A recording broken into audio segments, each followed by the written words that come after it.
जानिए आपको हिचकी क्यों आती है।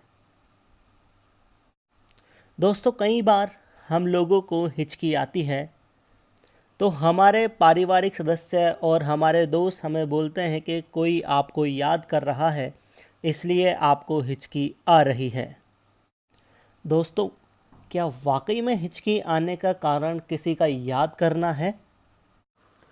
दोस्तों, ये सिर्फ गलत धारणा है कि किसी को याद करने से हिचकी आती है। दरअसल हिचकी आना एक शारीरिक प्रक्रिया है और एक सामान्य प्रक्रिया है जो अक्सर हमारे या किसी और के शरीर में भी होती है। ये जानकर आपको आश्चर्य होगा कि जानवरों को भी हिचकी आती है। दोस्तों, हिचकी क्यों आती है, इसको समझने के लिए सबसे पहले हमें हमारी शारीरिक प्रक्रियाओं के बारे में थोड़ा सा समझना होगा। आप सभी जानते हैं कि श्वास लेते समय हम ऑक्सीजन ग्रहण करते हैं और कार्बन डाइऑक्साइड को बाहर छोड़ते हैं।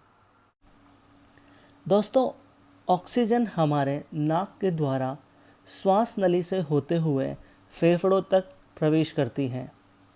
इसमें मुख्य भूमिका हमारे ग्लोटिस की होती है, जो हमारे गले में होता है। ग्लोटिस का ऊपरी हिस्सा एपिग्लोटिस कहलाता है। एपिग्लोटिस हमारे स्वर यंत्रों से जुड़ा होता है। एपिग्लोटिस हमारे श्वास नली के लिए एक ढक्कन की तरह काम करता है।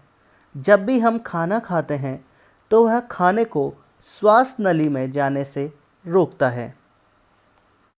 परंतु कभी-कभी हमारे शरीर की आंतरिक प्रक्रियाओं की वजह से जब हम खाना खा रहे होते हैं या हमारे पेट में गैस बन रही होती है या हमारा डायफ्राम जो हमारे फेफड़ों के नीचे होता है वो सिकुड़ जाता है, तो यह ढक्कन, यह एपिग्लोटिस अपने आप खुल जाता है और स्वर यंत्रों से जुड़े होने की वजह से जब भी हम श्वास लेते हैं तो इसकी आवाज़ हमें आने लगती है और इसी को दोस्तों हम हिचकी कहते हैं।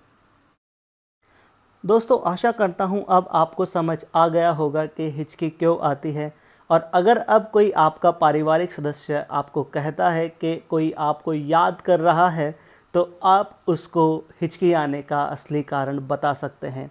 दोस्तों, अगर आपको यह जानकारी अच्छी लगी तो आप हमारे चैनल को सब्सक्राइब कीजिए, इस वीडियो को लाइक कीजिए और अपने दोस्तों के साथ में इस नॉलेज को शेयर कीजिए। धन्यवाद।